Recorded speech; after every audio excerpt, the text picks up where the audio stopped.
Okay, so we've been looking at ratio and proportion the last few classes. Excuse me. And we looked at aspect ratios and similar figures and stuff yesterday. Did anybody have any questions on the homework problems out of the packet? We're good? Okay. So then today we're going to look at a couple of applications of ratio and proportion. One of them, the first one is just review, but it's one of the most common applications of ratios and proportions, and that is percents. Last semester we went over the basics of percents, but I want to go over some of the more difficult stuff again this semester here quick, a little review. If you recall, when we looked at a simple percent calculation like blank is 35% of 80. We had that proportion that helped us solve that percent problem. The percent itself was a ratio. 35% means 35 out of 100. And it's from that ratio that we create the rest of the proportion. Now, if you recall, the two numbers in this initial ratio have meaning. The 100 stands for 100%. That means the whole thing, or what we refer to as the base amount. And by base amount, we mean that is the number that all the other values in the problem are based off of. If we give a percent, it's a percent of that amount.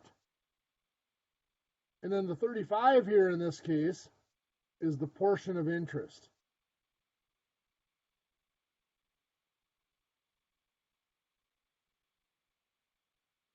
It's the piece or portion of that base amount that we're focusing in on, that we are singling out in this problem. Now, on the other side of the proportion, we have to match those numbers up. Whatever goes on top has to match up with the 35. Whatever goes on bottom has to match up with the 100, or the base amount. Well, we have some word clues here. First, we have blank is 35%, implies that blank goes with the 35. And we also have the of 80. Remember, we said we read that often as out of 80, implying the 80 goes on bottom, or that the 80 is the base amount. It goes with 100. And to solve, we cross, multiply, and divide it. 35 times 80 divided by 100 gives us 28. 35% of 80 is 28. Well, we also looked at something called the rate method. In the rate method, we converted our percent into a rate. Remember, a rate is the decimal form of a percent. The 35% as a rate is 0.35. We move that decimal point 2 spots. Remember, a percent is out of 100. That means 35 out of 100. A rate is out of 1. That's 0.35 out of every 1. And the calculation there changes.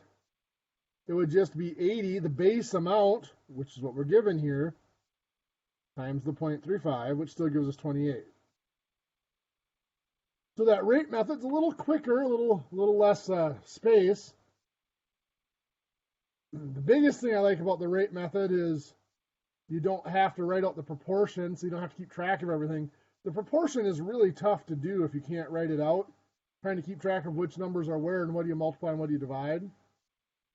So now the nice thing about the proportion is it's always the same calculation. You just get the numbers in the right location, and it's cross, multiply, and divide. You find the two numbers that are diagonal, you multiply them, and divide by the third number.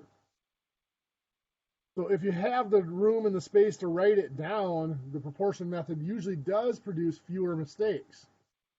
The rate method is quicker in some cases, but here we were given the base amount, we multiplied to get the result. If we were given the portion, we'd have to divide. If we're given, depending on the information we're given, we have to do different things.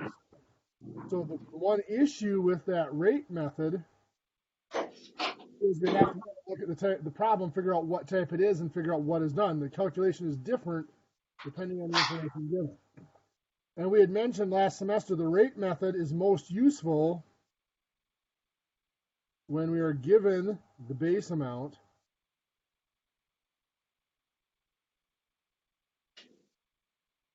and finding the portion.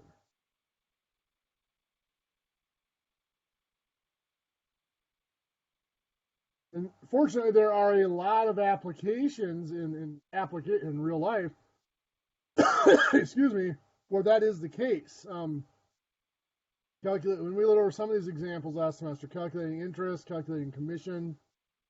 One of them that's big is waste factors.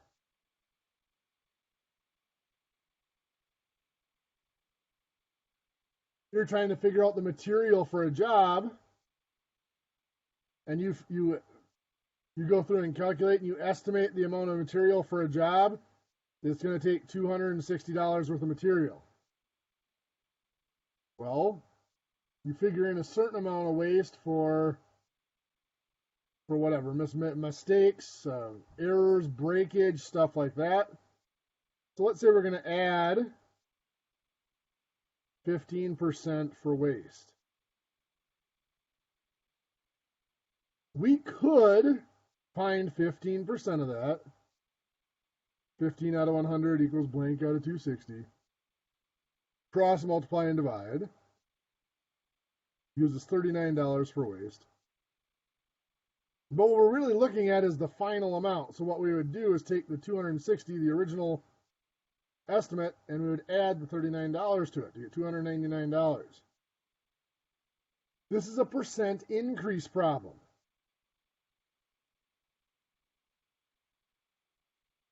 Where we have that base amount, and rather than just looking for the portion of that base amount, we're looking for that base amount plus some other portion of it.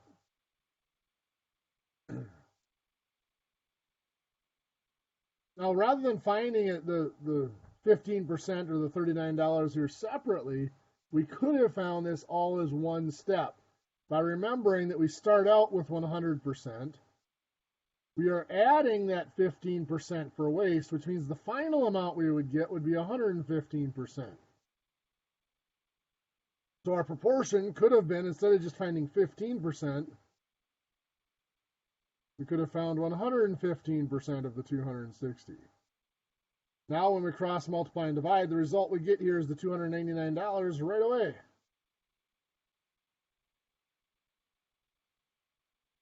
Well, here's where that rate method could have come in handy.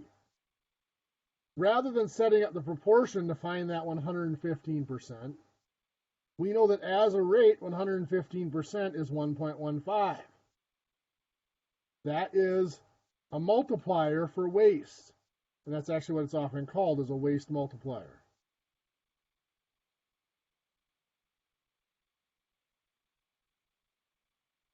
So we could have just taken our original $260 estimate, multiplied by 1.15 as our waste multiplier. And remember, the 1.15 comes from 115%, the full amount, the 100%, plus the 15% waste. To get that we're going to use 299 as our total estimate.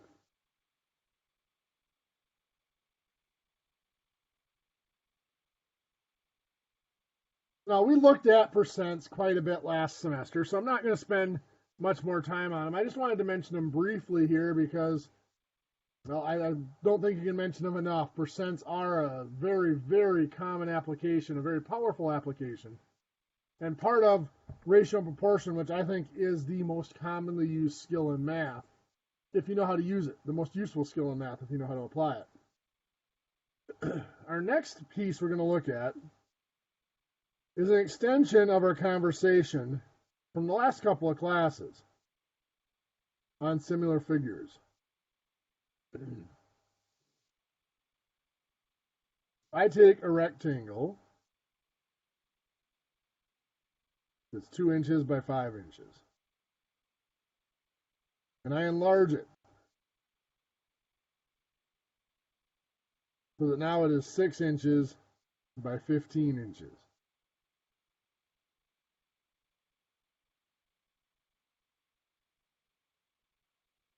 and I look at the ratio of lengths. Now, the ratio of lengths is something we mentioned. It's our aspect ratio, our magnification factor, or proportionality constant, whatever you want to call it. There's many names for it. But really what it is just the number that all of our lengths are multiplied by to get from the bigger figure to the smaller figure, or from the smaller figure to the bigger figure, whichever direction you want to go.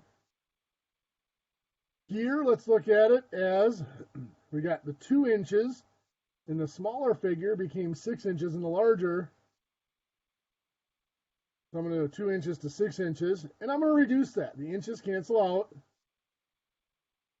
Both 2 and 6 divided by 2, that's a 1-to-3 ratio. So again, that can be our reduction factor or enlargement factor, however you want to look at it. Next, I want to find the area of each. The area of this smaller figure is 2 inches times 5 inches, or 10 inches squared. The area of the larger figure is 6 inches by 15 inches, or 90 inches squared.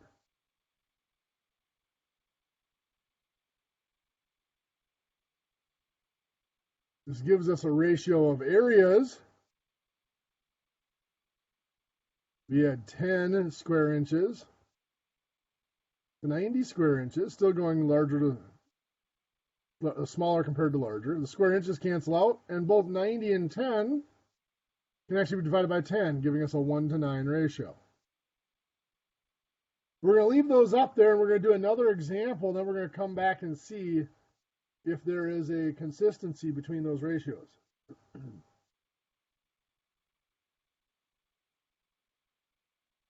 So I'm going to take a triangle here. It's 3 inches by 7 inches. There's a right triangle. I'm going to enlarge it. It's now 6 inches by 14 inches. Well, my ratio of lengths, the 3 inches became 6 inches. Once again, the inches cancel out, and both 3 and 6 be divided by 3, giving me a 1-to-2 ratio. So we have a different ratio of lengths, a 1-to-2 ratio of lengths in this figure, where we had the 1-to-3 in the previous figure. Let's look at our areas. For the smaller triangle here, 3 inches times 7 inches divided by 2 is 10.5 inches. For the bigger triangle, 6 inches times 14 inches divided by 2 gives us 42 square inches. This is square inches, by the way. 10.5 square inches for the area of the smaller one, 42 square inches for the area of the larger one. So over here, our ratio, 10.5 square inches to 42 square inches. Again, the square inches will cancel out.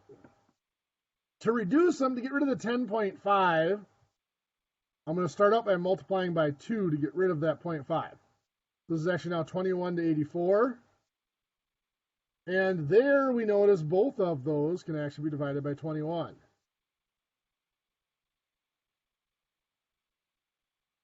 Could have gone dividing by 3 first and then by 7, but we'll do it all by 21. 21 divided by 21 is 1. 84 divided by 21 is 4. That is a 1-to-4 ratio of areas. Well, let's look at our relationships here. When we had a ratio of lengths of 1-to-3, the ratio of areas was 1-to-9. If we had a ratio of lengths of 1-to-2, the ratio of areas was 1-to-4. There is a definite relationship there, and the relationship is, if I take my ratio of lengths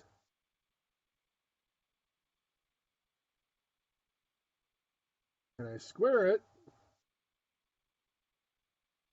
I get the ratio of areas. 1/3 squared, or 1-to-3 squared, gives me 1-to-9. 1-to-2 squared gives me 1-to-4. Now, How do we square a ratio? Well, just like any other fraction, we square the numerator. 1 squared is 1, and we square the denominator. 2 squared is 4. So we square each number separately. And that gives us our ratio of areas. So if we have some unusually shaped objects like this,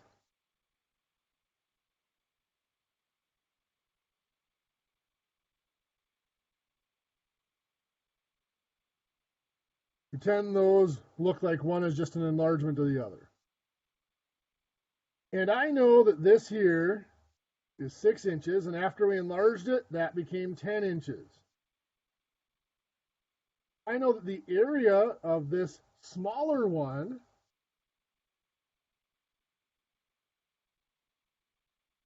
is 72 square inches. And I want to find the area of the larger one.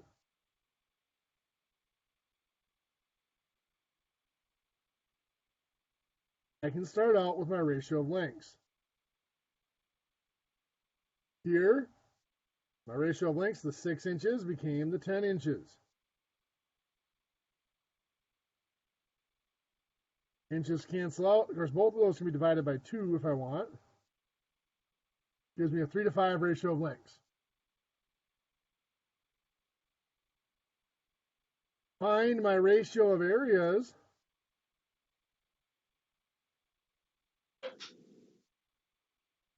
I'm going to take that ratio of lengths, 3 to 5, and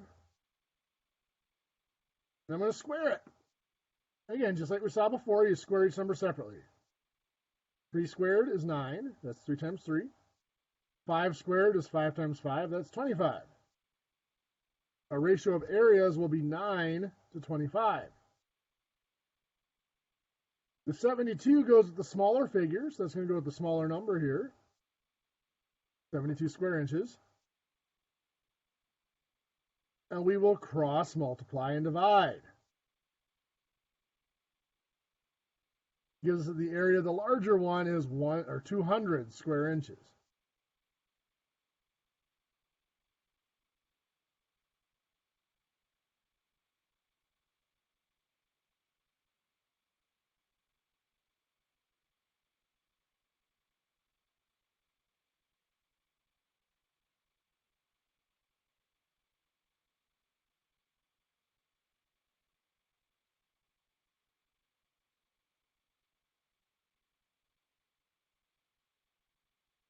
So again, pretend that that bigger figure is just an enlargement of the smaller one here.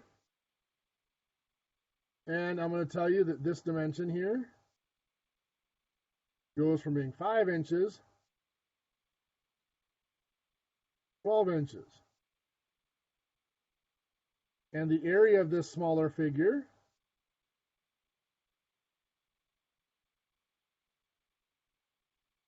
is 50 square inches, and I want to know the area of the larger figure.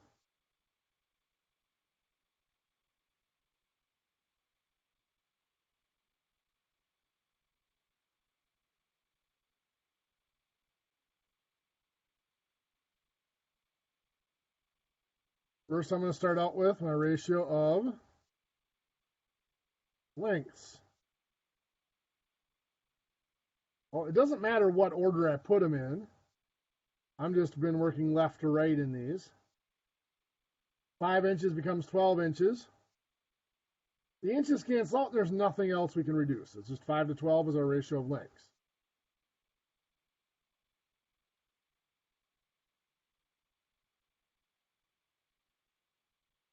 So then our ratio of areas is found from that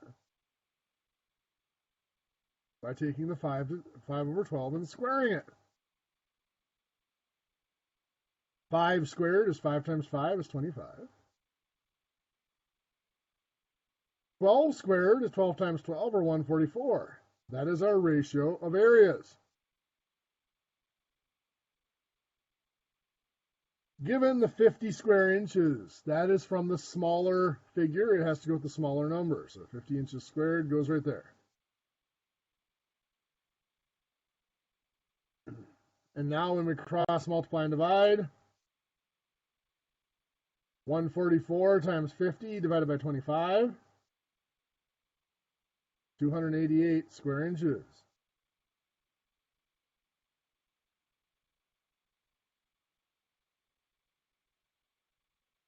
So the area of that larger figure is 288 inches squared.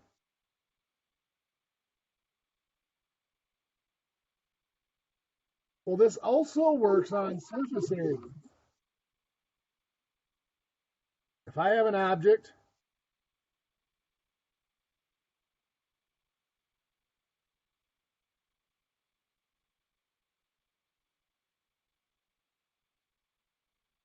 let's say we enlarge this.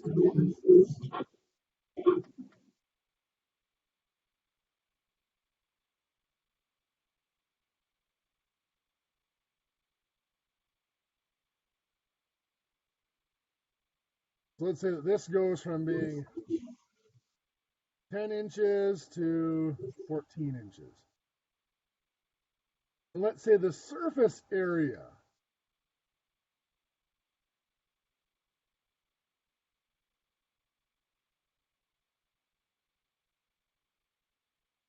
of the smaller one here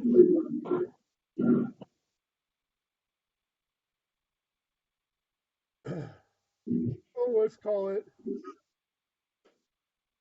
150 square inches.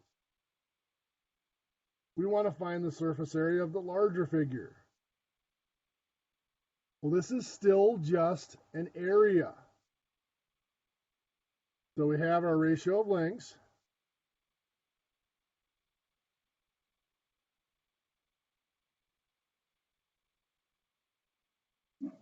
Ten inches becomes the 14 inches. So the inches divide out.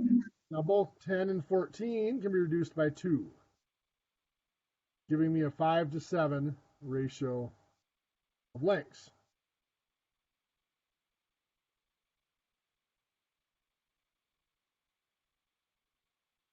Ratio of areas. We take that 5:7 ratio of lengths. We're going to square it. 5 squared is 5 times 5, that's 25. 7 squared is 7 times 7, or 49. Now, in this case, the 150 square inches, again, comes from the smaller figure, so we're going to put it with the smaller number. So with the 150 goes on top with the 25. And to find that missing surface area, we're going to cross, multiply, and divide. 49 times 150 divided by 25. I believe that's 294 square inches. Double check it.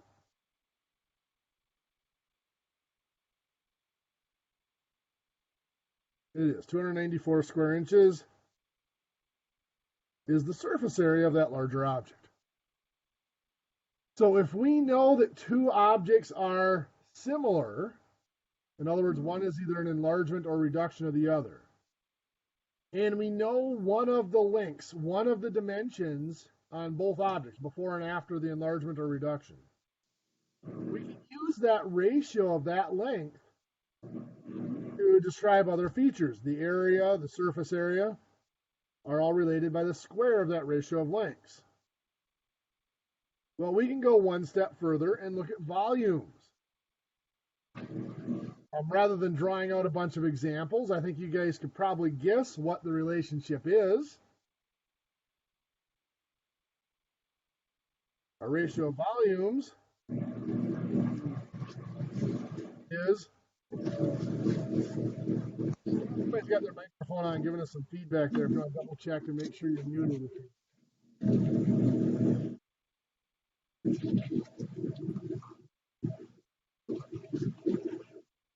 The ratio of areas is our ratio of length squared. Our ratio of volumes is our ratio of lengths cubed. So our units actually kind of show us the ratio. So if I have two figures,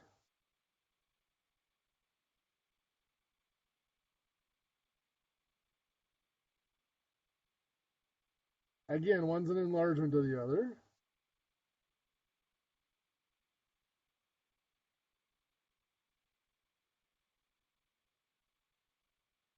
let's say this dimension here went from being 6 inches up to being 15 inches.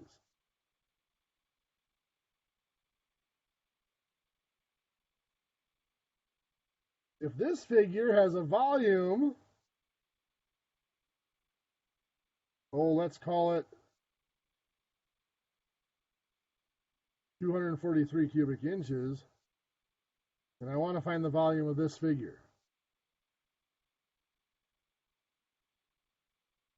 Well, just like when we were talking about areas, we're going to start out with the ratio of lengths.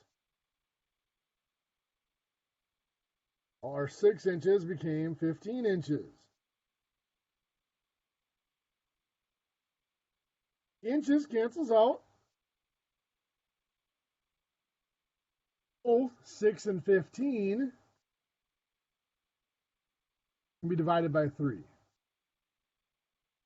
6 divided by 3 is 2. 15 divided by 3 is 5. So we get a ratio of lengths of 2 to 5.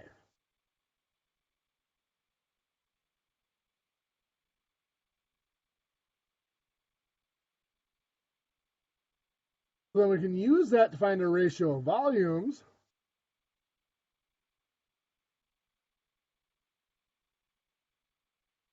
It's not going to be squared, it's going to be cubed for volumes. So the ratio 2 to 5 is going to get cubed, so we cube each number. 2 cubed is 2 times 2 times 2, which is 8. 5 to the third power is 5 times 5 times 5, or 125. On the other side, the 243 cubic inches comes from the smaller figure again. So that goes with the smaller number, in this case the 8. So then we will cross multiply and divide. 125 times 243 divided by 8.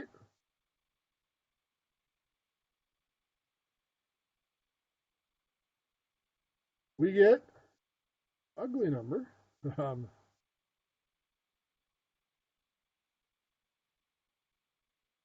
I see what I did. You get 3,796.875 cubic inches. Is that volume?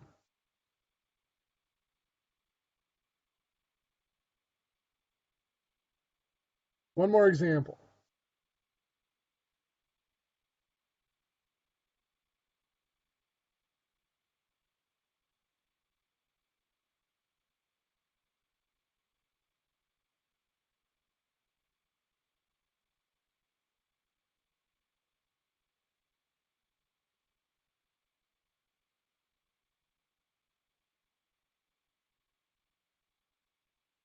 This one's going to be a reduction.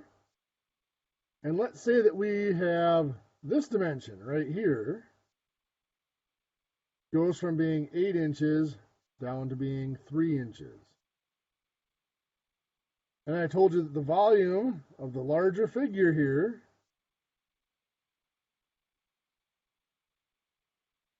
was 1,024 cubic inches.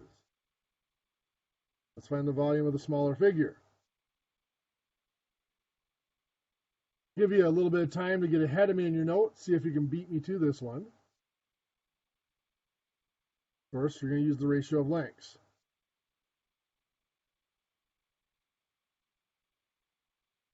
Give about a minute, then we'll go over this one.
So our ratio of lengths, the 8 inches became 3 inches. The inches cancel out, and the 8 and 3 can't be reduced. That's just 8 to 3 is our ratio of lengths.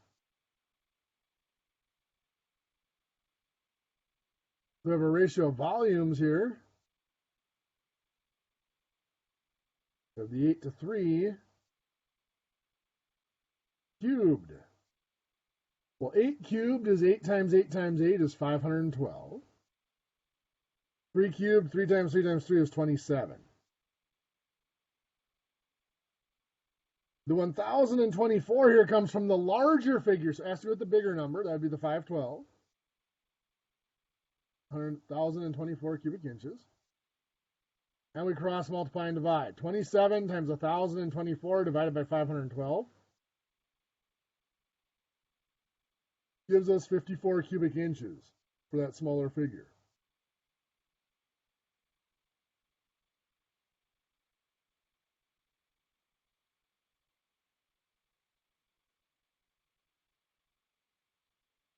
So homework here is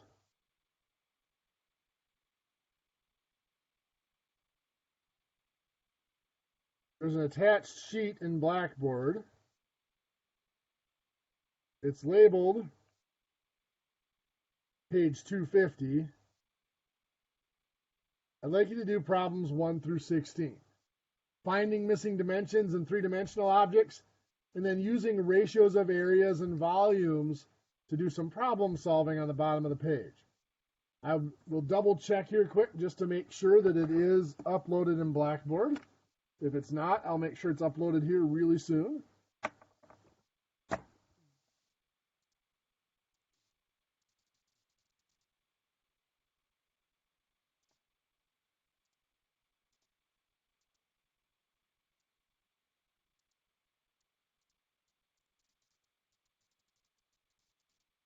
My computer's going to be slow now. If it's not uploaded in Blackboard, it will be uploaded in the next 5 minutes for you. I won't make you sit around here and wait for me to log in and make sure it's there. I'll give you guys the last 16 minutes here to get started on homework if you like. I'll be around.